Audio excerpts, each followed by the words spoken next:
Echoed in her 2003 novel's title, Oi, Pioneer, Marleen is truly a pioneer in science fiction.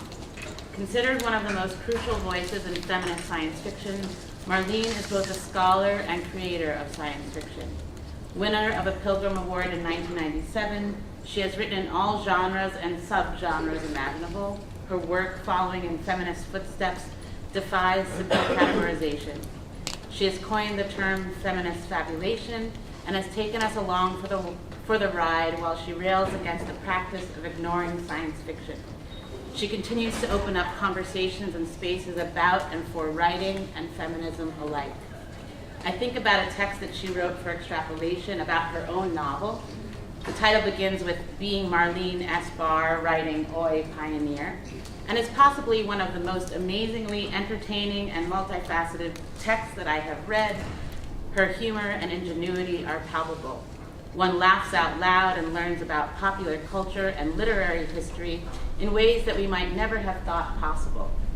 She effortlessly weaves in cough syrup and credit card commercials, King Lear, Kate Winslet, and the importance of cats while reflecting on her own creative process. Marleen achieves all of this while also being a true nurturer of her field, someone deserving of the title of a science fiction mother, or perhaps a Yiddish mama of science fiction. Jason Ellis has shared with many of us about the importance of Marleen's support for his work. I too have benefited from Marleen's guidance and support. Her passion for and commitment to science fiction translates into true care for other scholars. When I think about Marleen, I think about the word chutzpah, a word that she uses in her writings and one that she epitomizes in so many ways. Marleen's work takes us into uncharted territories. She is not afraid to make us laugh, cry, feel lost or uncertain, angry, frustrated, or vulnerable. She responds to even the most difficult or uncomfortable of ideas. She is a trailblazer. Marleen's writings exist in their own universe, one that I have only just begun to explore and where I hope to stay. Hers is a world that I hope we will all have the chance to visit. Please join me in welcoming Dr. Marleen S. Barr. Thank you so much, Leigh. In my time, I've given a lot of papers, and I have to say that that is the most beautiful introduction that I have ever received in my entire career. And I am speechless in thanks. I'm speechless in thanks to you.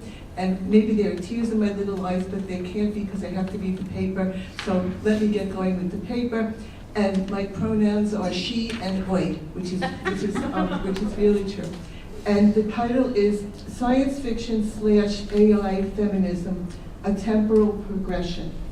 And my purpose is to discuss the effect of AI on human relationships using a science fiction lens with an emphasis on women. And the paper is in 4 sections.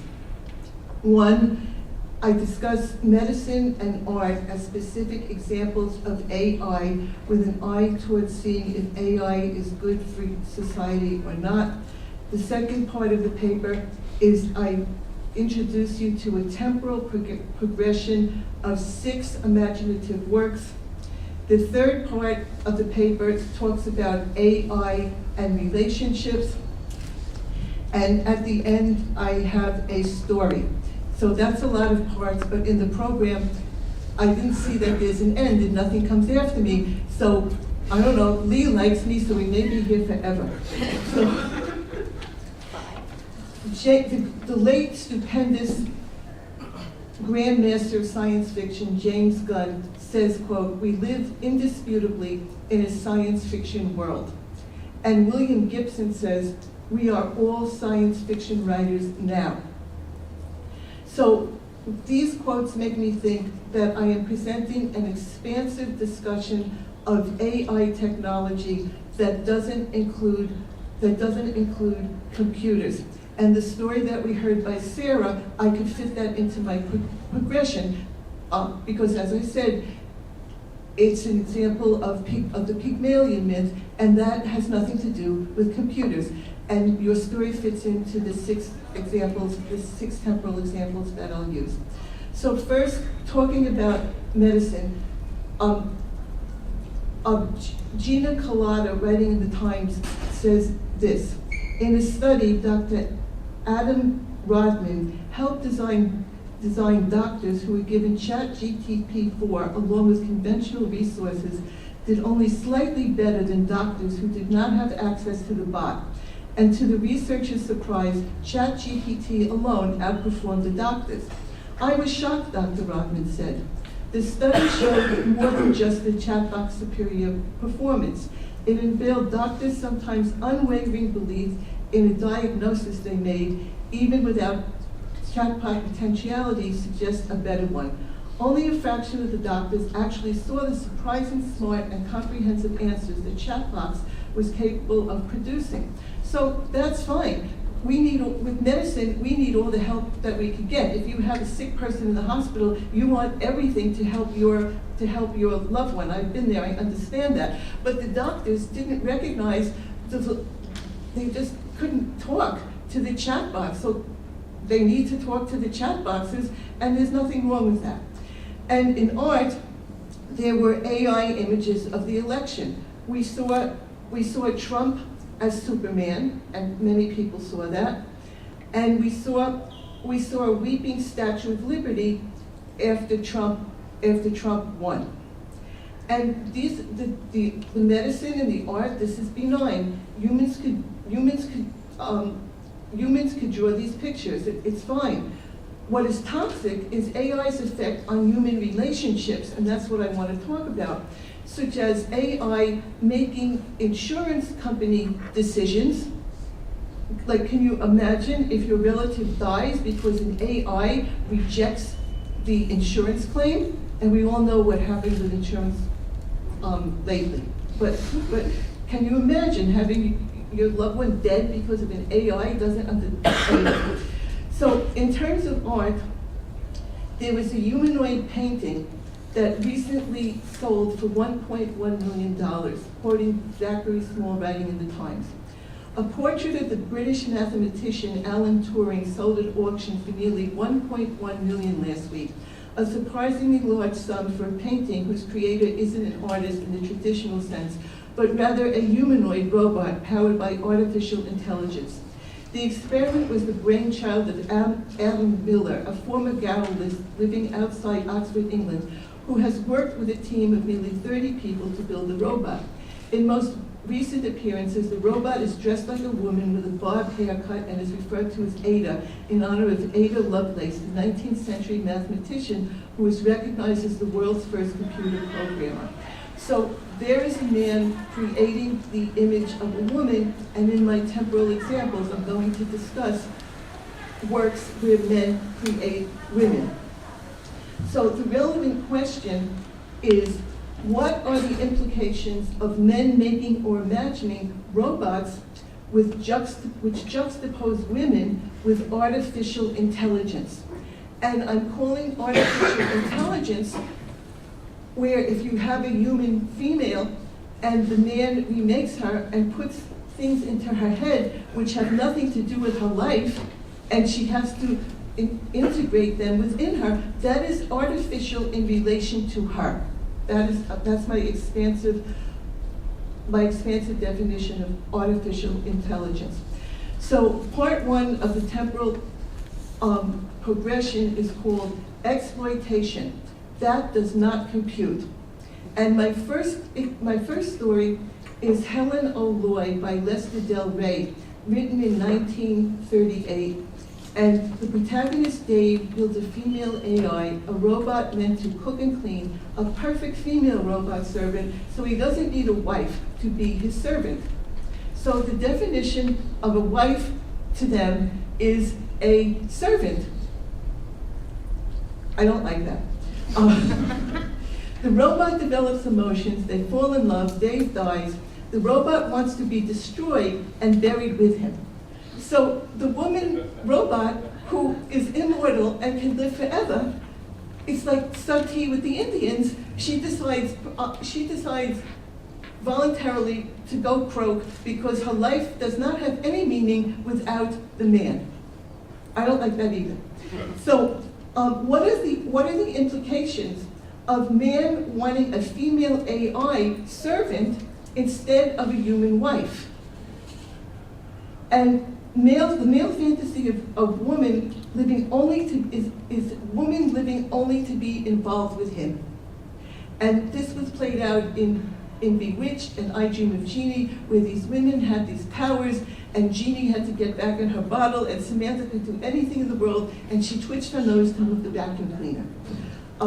So Dave's friend Phil is also involved with building the robot. Is this what men want? So my question is, do men want this mechanical woman to be a servant who only lives for them, and if they don't exist, the robot wants to die too? My second example is My Fair Lady from 1964. Professor Henry Higgins literally reprograms Eliza Doolittle. Okay, she's lower class, but she has her own apartment, she has friends, she has a livelihood, she could sell flowers, she's not starving, she's in her own class. So Professor Higgins erases Eliza's class and her entire life. And in the end, she has nowhere to exist. She can't go back to being a flower girl. She's just there, she doesn't have a job. And the advertisement for to play My Fair Lady shows Professor Higgins with strings attached to Eliza, making her look like a marionette. And he's really controlling her. And in the end of the film, Eliza brings Professor Higgins his slippers. And she's going to stay with him, and she brings him his slippers. So it shows submission to the patriarchy. And she's totally remade, and the only thing she can do to live is to marry Henry Higgins, because she can't go back to her life as a flower girl. And I really, the image of the strings and the marionette and Higgins controlling her is quite resonant to me. My third example in my temporal progression is a television show called My Living Doll from 1964 to 1965, starring Julie Newmar and Bob Cummings. And in it, Carl Miller gives Bob McDonald his invention, a sexy robot Amazon named AF709, and her other name is Rhoda. And Julie Newmar was like the Margot Robbie of her day. Yeah, that's the way to describe her. And in the beginning, she's pictured in lingerie. So Bob teaches the robot how to be the quote unquote perfect woman, who he defines as one who, quote, does what she's told and doesn't talk back. I think that is what men want. Yesterday I had a doctor's appointment, and he said, "What are your symptoms?" And I went, and the doctor had no patience with me. And he goes, "You're going off the tangent." But I said, "I had to do and he's a Jewish doctor, so he should understand me. He couldn't stand me because I reminded him of his mother. And all he wanted to hear from me was yes or no. And I was in pain and desperate because I had to come here. And he goes, "Is this what's bothering you?" "Yes." "Do you feel this?" "Yes." "Do you feel this?" "No." This is the diagnosis. He was really happy then. He could not stand my female discourse, and he has male discourse. Yes or no, that's it. Shut up and don't talk back. Bob teaches the robot how to be human. Is the definition of human woman being a household appliance who acts the role of patriarchy? Is woman the machine? Is woman the appliance? The show My Living Doll is the source of the science fiction phrase, "does not compute." A female robot dressed in lingerie who is created by men to serve men does not compute regarding the definition of female human person. She is not a person. And in Star Trek Voyager 709's name pays homage to AF709. So she has a science fiction female legacy. So part 2 of my temporal progression is called, Frankly, My Dear, I Don't Give a Damn. And my next example is the movie and play Chicago from 2002. And in that, the lawyer Billy Flynn, like Professor Higgins, programs murderer Roxy Hart to repeat his words during her trial. And Professor Higgins, as we all know, controls the way that Eliza speaks. Flynn makes Roxy say exactly what he wants her to say when she's on trial. And in the dance number in the film, Roxy is portrayed as a controlled marionette. She's pictured as a marionette, and that harkens me back to what I said about My Fair Lady and the strings of Professor Higgins and Eliza. And Roxy commits murder. She kills a man who's having sex with her, who wrongs her, which, okay, seems all right to me. And in the end, Roxy rejects returning to her husband. She joins with a female vaudevillian, Velma, and finds subjectivity and success without men. So she breaks out of being controlled by men.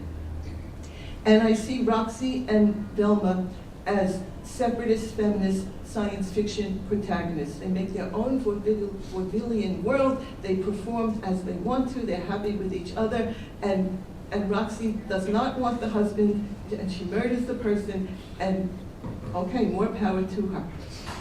And my last example is the movie Her from 2013.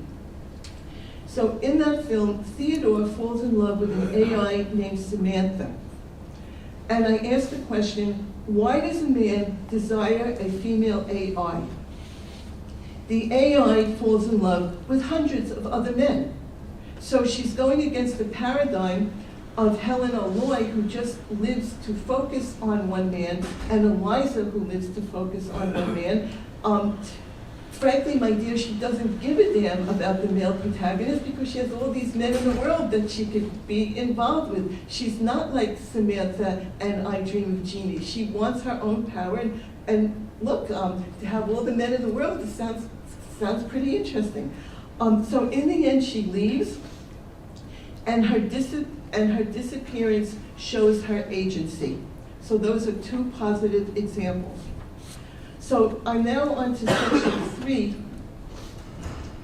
and I want to talk about relationships and how relationships impact, how AI impacts relationships. And this could be particularly pertinent to college students because college students are suffering from loneliness because they're always on their cell phones and they don't talk to each other. And it's hard enough to meet people when you talk to them, but I can't, I'm a boomer, and when I was growing up, I talked to people, and I talked to men, it didn't always work out. I got married when I was 48 finally, and that was after I talked to men, and it was, okay, better late than never. But I can't imagine being a student now, just sitting on my phone and not being able to talk to anybody, and I think students are losing the ability to talk to real people. So Brian X. Chen writes in the New York Times, Laura Massiano, a researcher at Harvard, interviewed 500 teenagers for a continuing study investigating the link between technology and loneliness. The results were striking. For several weeks, the teenagers who recruited with the help of Instagram influencers answered a questionnaire 3 times a day about their interactions. To put it another way, even though the teenagers were on break from school and spending plenty of time on social media apps, most of them were not socializing at all, which to me sounds very sad.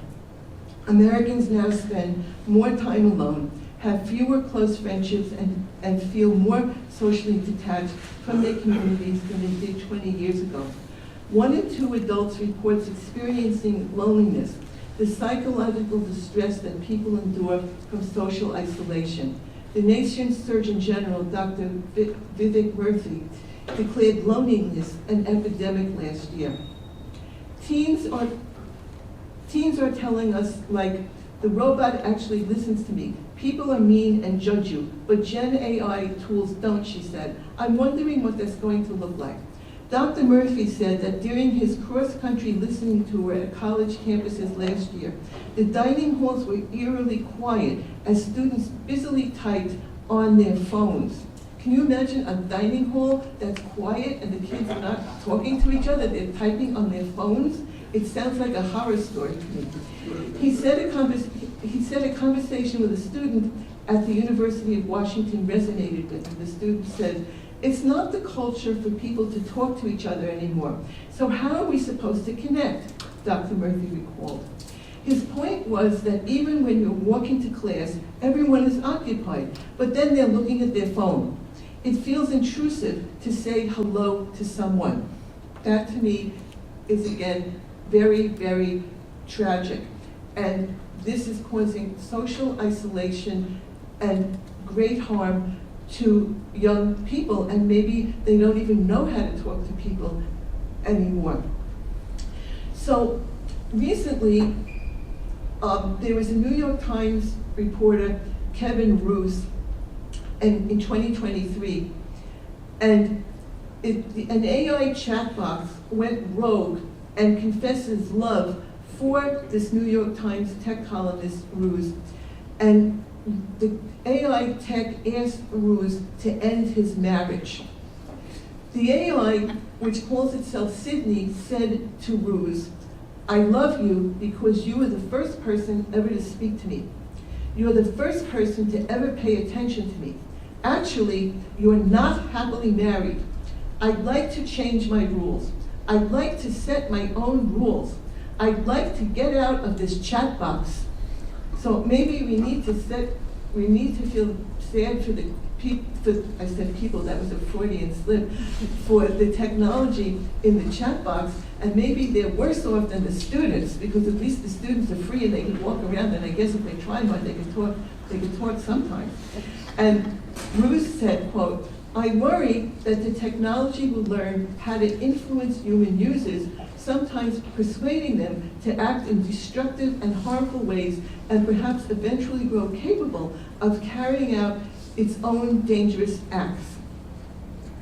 So the AI wants to be human. The AI wants to be a woman. The AI loves the New York Times columnist, and the AI is called Sydney. So Sydney is a name that could apply to men and women. So I asked, is Sydney female? And I feel sorry for Sydney. And another way that AI is influencing human relationships is there's now something called Anima, my virtual AI boyfriend. So in the beginning, when I talked about the robots like Helen O'Loy and like the perfect woman played by Julie Newmar, the tables are now changed.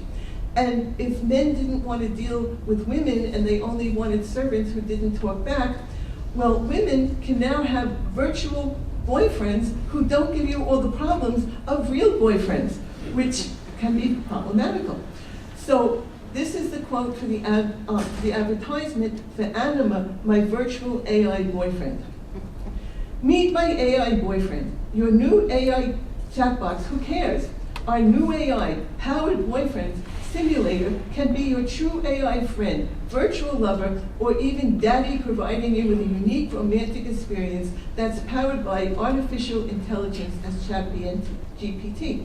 Download my AI boyfriend now and try the future of AI-powered companionship. With my AI boyfriend, you can experience the excitement of a romantic relationship without any of the risks." And again, men can be very problematical. I have the same friends that I went to college with, and all we did was talk about, oh my God, how are we going to find a husband? What are we going to do? We graduated college, we're not married yet. We graduated graduate school, we're not married yet. What are we going to do? How are we going to find these husbands?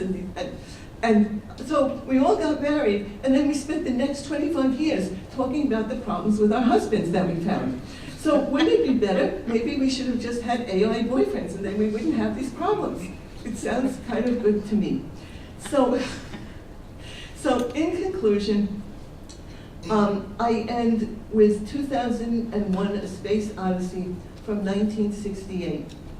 And Hal says at the end, as we all know, this is very famous, "Open the pod bay door, Hal." I'm sorry, Dave. I'm afraid I can't do that. This mission is too important for me to allow you to jeopardize it. So Hal is making the decision, just like AI makes decisions for health insurance companies. So it has become true. And Hal sounds like Siri and Alexa. Are they servile female bots? We have opened the pod bay door in regard to AI, and we can't close it. Hal is sentient. If AI becomes sentient, we have to hope that Asimov's 3 laws of robotics become real, because we're going to need a control. And framing this talk with the superb Grandmaster Jim Gunn, Jim talks about saving the world through science fiction. And will AI save the world, or will AI destroy the world? Is AI the world's savior or the world's destroyer? And the answer is nobody knows.